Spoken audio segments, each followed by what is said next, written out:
ఆమ్ party అధినేత ఢిల్లీ ముఖ్యమంత్రి Arvind Kejriwal jail నుంచి విడుదలైన వెంటనే రాజకీయ వ్యూహాలకు పదును పెట్టారు. మరికొద్ది నెలల్లో జరగబోతున్న ఢిల్లీ అసెంబ్లీ ఎన్నికలను దృష్టిలో పెట్టుకుని వ్యూహాలు సిద్ధం చేసుకుంటున్నారు. ఈ క్రమంలో ఆయన ఓ సంచలన ప్రకటన చేశారు. తాను 2 రోజుల్లో రాజీనామా చేస్తానంటూ చేసిన ప్రకటన దేశ రాజకీయాల్లో కలకలం రేపింది. ఢిల్లీ మద్యం పాలసీ అక్రమాల కేసులో జైలు పాలై బెయిల్ మీద విడుదలైన ఆయన తనపై పడ్డ అవినీతి మరకను జాతీయ ప్రజా తీర్పుతోనే తుడుచుకోవాలని చూస్తున్నారు. తాను నిజాయితీ పరుణ్ణని నమ్మితేనే ప్రజలు తనకు ఓటు వేయాలని, లేదంటే వేయవద్దని అన్నారు. ప్రజా తీర్పు ఇచ్చే వరకు తాను ముఖ్యమంత్రి పదవి నుంచి తప్పుకుంటానని చెప్పారు. ఆయన సంధించిన రాజీనామా అస్త్రం ద్వారా ఏం చేయబోతున్నారన్నది ఉత్కంఠ రేకెత్తిస్తోంది. జైల్లో ఉండగా రాజీనామా చేయకుండా భీష్మించు కూర్చున్న ఆయన జైలు నుంచి విడుదలైన వెంటనే ఈ ప్రకటన చేయడం రాజకీయ వర్గాలను ఆశ్చర్యానికి గురిచేసింది. రాజీనామా ద్వారా ఆయన ముందస్తు ఎన్నికలను కోరుకుంటున్నారా, లేక ఎన్నికలు జరిగే వరకు మరొకరిని సీఎం పీఠంపై కూర్చోబెడతారా అన్న ప్రశ్నలు తలెత్తుతున్నాయి.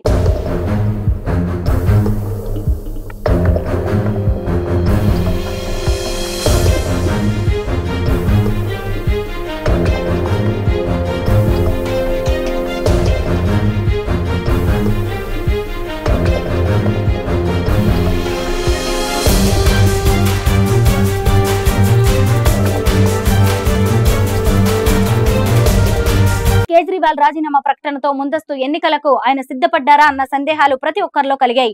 అయితే పదవీ కాలం ఇంకా మిగిలి ఉండగా ప్రభుత్వాన్ని రద్దు చేయడం దండగా అని ఆప్ అధినేత భావిస్తున్నట్టు తెలుసు. రాజీనామా ప్రకటన చేసిన కొద్దిసేపటికే ఢిల్లీ స్పీకర్ రామ్ నివాస్ గోయల్ ఆదివారం కేజ్రీవాల్ ను ఆయన నివాసంలో కలిశారు.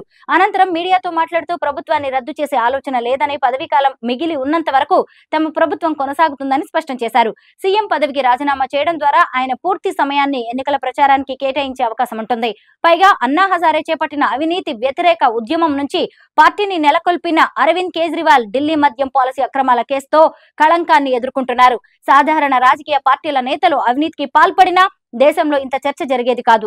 కానీ అవినీతి వ్యతిరేక ఉద్యమంతో పురుడు పోసుకున్న పార్టీపై అవినీతి మరక పడడం విస్తృత చర్చకు ఆస్కారం కల్పించింది. ఆ మరకను తుడిచేసుకోవడం అంత సులభమేమీ కాదు.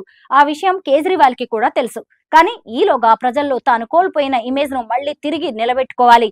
ఇదే ఆయన ముందున్న భారీ లక్ష్యం. అందుకే భావోద్వేగాలను రగిలించేలా రాజీనామా అస్త్రాన్ని, ప్రచారాన్ని ఎంచుకున్నారు. తనపై వచ్చిన ఆరోపణలకు ప్రజా కోర్టులోనే తీర్పు కోరతానని, అప్పటి వరకు సీఎం పీఠంపై కూర్చోబోనని అన్నారు. తాను మాత్రమే కాదు, ఇదే కేసులో జైలు పాలైన మాజీ డిప్యూటీ సీఎం మనీష్ సిసోడియా సైతం ఈ పీఠంపై కూర్చోరని స్పష్టం చేశారు.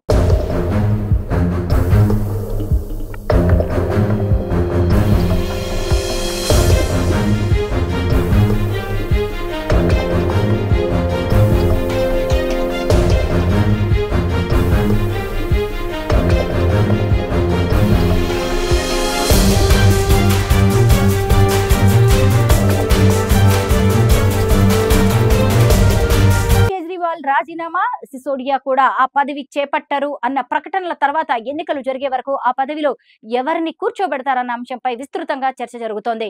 అగ్రనేతలు ఇద్దరు రేసులో లేనప్పుడు ఆ తర్వాత ప్రాధాన్యత కలిగిన నేతల పేర్లు వినిపిస్తున్నాయి. ఈ క్రమంలో కేజ్రీవాల్ సతీమణి సునీతా కేజ్రీవాల్, మంత్రులు ఆతిషి, గోపాల్ రాయ్, కైలాష్ గెహ్లోట్, సౌరభ్ భరద్వాజ్ వంటి నేతల పేర్లు రేసులో కనిపిస్తున్నాయి. సునీతా కేజ్రీవాల్ కూడా భర్త మాదిరిగానే ఇండియన్ రెవెన్యూ సర్వీసెస్ అధికారినిగా పనిచేసి స్వచ్ఛంద పదవి విరమణ చేశారు. పాలన పట్ల, రాజకీయాల పట్ల అవగాహన ఉంది. ఒకవేళ సీఎం పదవి చేపడితే భర్త అరవింద్ కేజ్రీవాల్ నుంచి తగినంత మద్దతు కూడా లభిస్తుంది. ఇవన్నీ ఆమెకు అనుకూల అంశాలుగా కనిపిస్తున్నాయి. అయితే కుటుంబ వారసత్వ రాజకీయాలపై భారతీయ జనతా పార్టీ దేశవ్యాప్తంగా అన్ని ఇతర రాజకీయ పార్టీలపై గట్టిగా విమర్శలు చేస్తున్న వేళ భార్యను ఆ పీఠంపై కూర్చోబెట్టే అవకాశం లేదని రాజకీయ నాయకులు, విశ్లేషకులు అభిప్రాయపడుతున్నారు.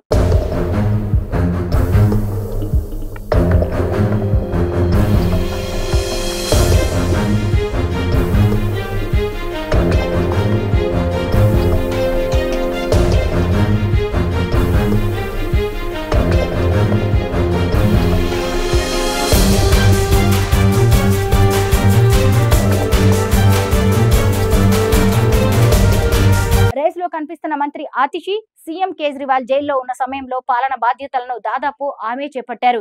ప్రభుత్వంలో ఆర్థిక, రెవెన్యూ, విద్యా శాఖలతో పాటు మరికొన్ని కీలక శాఖలను నిర్వర్తిస్తున్న ఆమెను తాత్కాలిక ముఖ్యమంత్రిగా పరిగణనలోకి తీసుకునే అవకాశం ఉందని తెలుస్తోంది.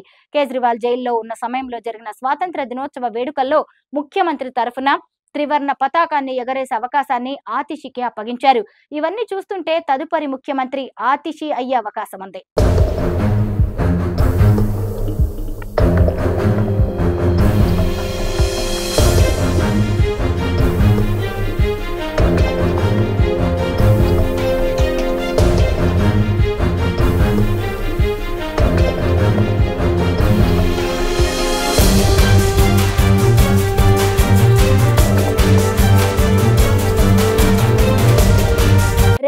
అగ్రనేతల్లో గ్రేటర్ కైలాష్ నుంచి వరుసగా 3 పర్యాయాలు గెలుపొంది ప్రభుత్వంలో ఆరోగ్య, విజిలెన్స్ వంటి శాఖలను నిర్వహిస్తున్న సౌరవ్ భరద్వాజ్ ఒకరు.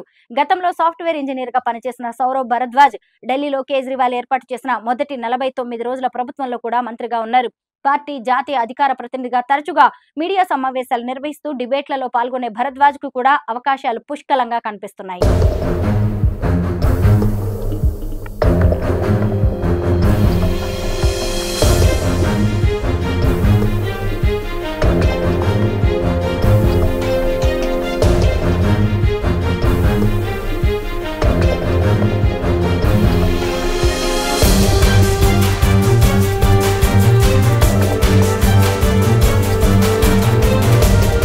పార్టీలో పొలిటికల్ అఫైర్స్ కమిటీ సభ్యుడిగా ఉన్న రాఘవ్ చద్దా పేరు సైతం సీఎం రేస్ లో వినిపిస్తోంది. ఆయన రాజ్యసభ సభ్యుడిగా ఉన్నప్పటికీ సీఎం పదవి అప్పగించే అవకాశాలు లేకపోలేదు. అసెంబ్లీలో సభ్యుడిగా లేని వారు ముఖ్యమంత్రిగా పదవిని చేపట్టే అవకాశం ఉంది. కాకపోతే 6 నెలల్లోగా వారు అసెంబ్లీ లేదా శాసన మండలి అంటే అందులో సభ్యుడిగా ఎన్నికవలసి ఉంటుంది. ప్రస్తుతం ఢిల్లీ ప్రభుత్వ గడువు కూడా 6 నెలలే ఉంది కాబట్టి ఈ సాంకేతిక అంశం రాఘవ్ చద్దాకు అడ్డురాదు. కాబట్టి ఆయన్ను సైతం సీఎం పదవికి పరిగణలోకి తీసుకోవచ్చని తెలుస్తోంది.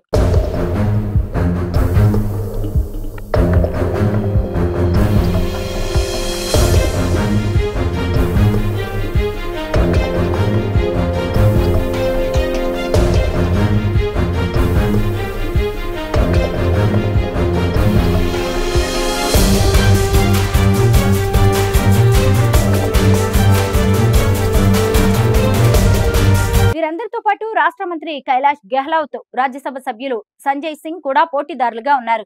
అయితే సంజయ్ సింగ్ కూడా మద్యం పాలసీ అక్రమాల కేసులో నిందితుడిగా జైలు పాలై ఆ తర్వాత బెయిల్ పై విడుదలయ్యారు. అలాంటప్పుడు కేజ్రీవాల్, సిసోడియా తమకు తాము విధించుకున్న ప్రజా కోర్టు తీర్పు నిబంధనను సంజయ్ సింగ్ కు కూడా వర్తింపజేస్తారు. దీంతో ఆయన పేరును పరిగణలోకి తీసుకోకుండా రాష్ట్ర రవాణా శాఖ మంత్రిగా ఉన్న కైలాష్ గెహ్లోట్ పేరును పరిశీలించే అవకాశం ఉంది.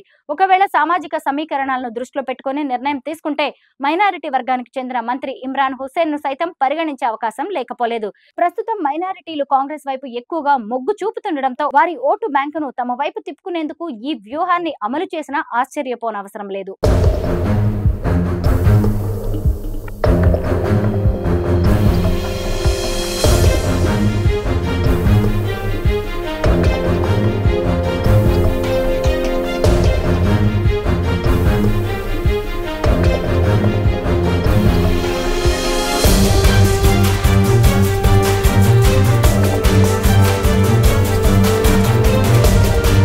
ఆమ్ ఆద్మీ పార్టీ అధినేత కేజ్రీవాల్ తనపై పడ్డ అవినీతి మరకను న్యాయస్థానాల ద్వారా తుడిచేసుకోవడానికి చాలా సమయం పడుతుంది. ఇందుకు కొన్ని సంవత్సరాలు కాదు, దశాబ్దాలు పట్టిన ఆశ్చర్యపోనవసరం లేదు. ఈలోగా ప్రజా కోర్టులో తీర్పు కోరడం ద్వారా తాను సచ్చీలుడునని నిరూపించుకోవాలని చూస్తున్నారు. ప్రజలు నేతల అవినీతి విషయంలో పెద్దగా పట్టించుకోవడం లేదని గత 2 దశాబ్దాల్లో జరిగిన అనేక ఎన్నికలు రుజువు చేస్తున్నాయి. అంతిమంగా తమ సంక్షేమం, ప్రాంత అభివృద్ధి కోసం నేతలు ఏ మేరకు పనిచేస్తున్నారన్నదే ఓటర్లకు ప్రామాణికంగా మారింది. ఢిల్లీ విషయానికి వస్తే ఇక్కడ అందిస్తున్న ఉచిత విద్యుత్, నీరు, ప్రభుత్వ పాఠశాలల్లో మెరుగైన విద్య, ప్రభుత్వ ఆసుపత్రుల్లో మెరుగైన వైద్య సదుపాయాలు తమను గట్టెక్కిస్తాయని, వాటికి తోడు ఎమోషనల్ ప్రసంగాలతో మళ్లీ తిరుగులేని ఆధిపత్యాన్ని ప్రదర్శించాలని అరవింద్ కేజ్రీవాల్ భావిస్తున్నారు.